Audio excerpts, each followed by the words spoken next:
Just talked about kind of taking some pressure off you with Ari kind of running point in some actions and you playing off the ball. Just how do you think that will help when you reintegrate onto the court? Yeah, I mean, it'll be nice probably not to have to bring the ball up against pressure 94 feet, but like I said, like, that's what I'm best at, so we're still gonna... On the surface, it sounded like any other post-game comment, respectful, composed, and completely forgettable. But what if it wasn't? What if that quiet sentence was actually a warning shot? A subtle but unmistakable signal from Caitlin Clark that she's done playing nice, not just on the court, but off it too. Because behind the highlight reels in packed arenas, something far more explosive is unfolding inside the Indiana Fever. A battle that has nothing to do with the scoreboard and everything to do with power. This isn't just about a rough rookie season or growing pains in a rebuilding franchise. According to multiple insider reports, it's something much darker. A cold war in the locker room, where some of Caitlin's own teammates are allegedly working against her, where a coaching system may be deliberately minimizing her impact, and where the front office has built a brand strategy that looks more like a trap than a team. And if that sounds hard to believe, we get it. But stay with us, because over the next few minutes, we're going to lay out the full picture. Not rumors, but a pattern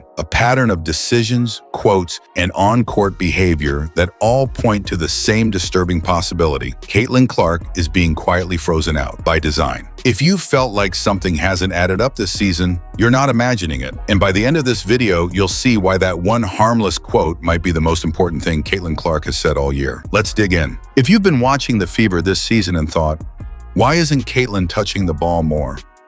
You're not alone. And you're not wrong, because the answer might not be about strategy, it might be personal. Multiple reports from sources close to the team describe a locker room under pressure, not just from the outside world, but from within. The kind of tension that doesn't show up on the scoreboard, but you can feel it in every possession. The strange silences, the missed passes, the forced shots. It started as whispers, quiet comments about chemistry issues, body language breakdowns, and a disconnect between players. But now, those whispers are getting louder. Insiders say that some Fever players are intentionally freezing Clark out of the offense. That means not just bad timing or poor execution, but purposeful choices not to pass her the ball, even when she's wide open, even when she's clearly the best option on the floor. And here's the thing, fans saw it before the media did. Clips started circulating on social media, frame-by-frame breakdowns of Clark coming off a screen, open on the perimeter, and getting completely ignored. Or worse, giving up the ball, expecting a give and go, only to watch her teammate go rogue and force a bad shot instead. One or two times, it's a coincidence. But over and over again, that's not just strategy, that's a statement. This is why some online analysts are calling it a basketball blackout, a quiet, coordinated effort to dim the lights on the league's brightest star. And if you think that sounds extreme, consider this. These aren't just fans venting online. These are former players, analysts, and insiders picking up on patterns that no coach should be missing. The WNBA has never seen a rookie with this much attention, this much talent, and this much weight on her shoulders. And yet, somehow she's being sidelined by her own team. Why? That's the question we need to answer next. Because where there's smoke, there's fire. And in Indiana, that fire has already claimed its first victim. The first real sign that something was deeply wrong in Indiana wasn't a losing streak. It was Dana Bonner walking away.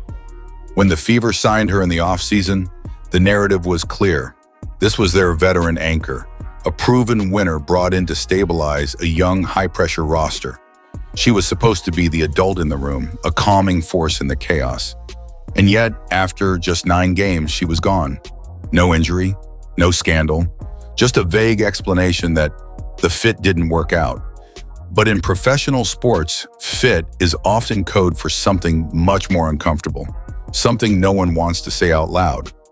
You don't abandon a team that's building momentum unless the environment has turned toxic. Bonner didn't leave because the offense was clunky. She left because she saw a culture fracture forming from the inside. Whether it was the freeze out, the power struggle, or just a complete lack of unity, she chose to walk. And that should have been the warning sign. When your most experienced player decides she wants no part of what's happening behind the scenes, it's not a system issue, it's a crisis. To understand how this situation spiraled so quickly, you have to look past the court. Because this isn't just a locker room issue, it's a leadership problem.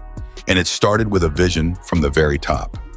When Fever president Kelly Kroskoff stood in front of her reporters and outlined the team's future, it didn't sound controversial at all. In fact, on the surface, it felt like standard executive talk. Phrases like building a brand and creating something enduring were thrown around freely. She even compared the Fever's long-term goal to becoming the next Apple. But when you look closer, that statement reveals the heart of the disconnect. Apple isn't known for one person. It's known for the product, the system, the machine. And that's exactly what Kroskoff appeared to be selling. Not a team built around Caitlin Clark, but a team built despite her. It might seem subtle, but that framing sends a clear message. The logo matters more than the name on the back of the jersey. And when leadership downplays the value of its generational star in favor of a faceless system, it opens the door for everyone else, coaches, teammates, even media, to follow suit. Suddenly, freezing out the most popular player in the league doesn't look like sabotage. It looks like alignment. It looks like you're just doing your part to prove the team can win without her. That's how you quietly sideline a superstar without ever saying her name. You don't need to attack her directly. You just create a culture where she's not the center of gravity anymore. If the front office laid the blueprint, the coach became its architect. And that's where things get even more complicated. On paper, Stephanie White was hired to unlock Caitlin Clark's full potential. To build an offense around Monhiro, one of the most electrifying players women's basketball has ever seen. But in reality, her coaching philosophy may be doing the exact opposite. You don't have to guess. Just listen to her own words. Before taking the Fever job, White worked in broadcasting. During one segment, she praised the Dallas Mavericks offense when Luka Doncic, another ball-dominant superstar, was off the floor.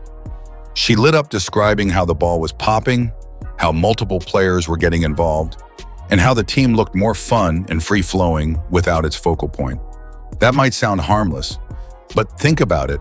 She's talking about basketball at its best when the star isn't running the show. That's not a preference. That's a worldview. One that values system over stardom. And while that might work for some teams, it's a complete mismatch when you're handed a generational talent whose strength lies in controlling the game. Caitlin Clark isn't built for a democratic offense where everyone gets a touch. She's built to bend the game to her will. That's not selfishness. That's what superstars do. So the question becomes, why hire a coach whose core belief system goes against that? Why put someone in charge who seems fundamentally opposed to building around your biggest asset? Whether intentional or not, White's system doesn't just limit Clark. It validates the idea that she should be limited. And in a locker room already full of egos, that's like adding fuel to an open flame. When you step back and look at the full picture, the pattern becomes impossible to ignore. You've got a front office publicly promoting a brand-first, star-second philosophy. You've got a head coach who openly admires systems that thrive without their superstar on the floor. And you've got reports from inside the locker room describing a deliberate freeze-out of Caitlin Clark by her own teammates. This isn't just a team going through growing pains. It's a multi-level alignment, a cultural ecosystem that subtly, and maybe even unintentionally, works to contain the very player it was supposed to elevate. It's the kind of situation where everyone can claim innocence. The execs say they're building something sustainable. The coach says she's running her system. The players say they're just playing the right way. And yet, game after game, Clark is being pushed to the perimeter, literally and figuratively. Here's the brutal truth. When a player of Caitlin Clark's caliber doesn't touch the ball, it's not just a strategic oversight. It's a statement. It tells the locker room that there's no consequence for minimizing her. It tells the league that the franchise isn't protecting its biggest investment. And it tells fans who bought the ticket, the jersey, and the dream, that what they're watching might not be a rise, but a resistance. This isn't one bad pass or a few cold shooting nights. This is a system-wide slowdown of a player built for speed. and it's only a matter of time before the consequences hit full force. Because while the Fever might think they're keeping control, they're forgetting one critical thing. Caitlin Clark wasn't built to be contained. Now that you've seen the full picture, the reports, the patterns, the coaching philosophy, let's go back to where this all started. That quiet, professional quote from Caitlin Clark. The one that barely made headlines at first. Yeah, I mean, it'll be nice probably not to have to bring the ball up against pressure 94 feet. But like I said, that's what I'm best at. So we're still going to do a lot of that. On the surface, it sounds like standard locker room talk. Nothing special. But with context, it reads very differently. That first part, it'll be nice not to bring the ball up, is Caitlin acknowledging the system. She's showing she understands the plan to shift her off the ball, to reduce her touches, to share the load. But then comes the pivot, the checkmate. But like I said, that's what I'm best at. That's not just a preference, that's a challenge. That's Caitlin politely but firmly reminding everyone, the coach, the system, the front office, that she knows her value, and she's not going to shrink herself to make other people more comfortable. And then the final blow. So we're still going to do a lot of that, not hopefully, not if coach lets me, but we're still going to. That's a player drawing a line. It's not emotional, it's not angry, it's strategic. A masterclass in how to take back control without ever raising your voice. In that one moment, Caitlin Clark didn't just speak up. She took her place back at the center of the universe.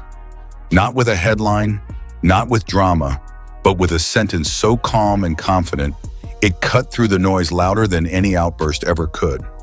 That wasn't just a quote. That was the quietest power move of the season. This isn't just about missed passes, awkward systems, or a few bruised egos. This is about the future of an entire franchise. Caitlin Clark's rookie contract runs through 2027. After that, she's free to go. And if this team doesn't figure things out fast, that's exactly what could happen. Because no matter how much the Fever want to brand themselves as the next Apple, the truth is simple.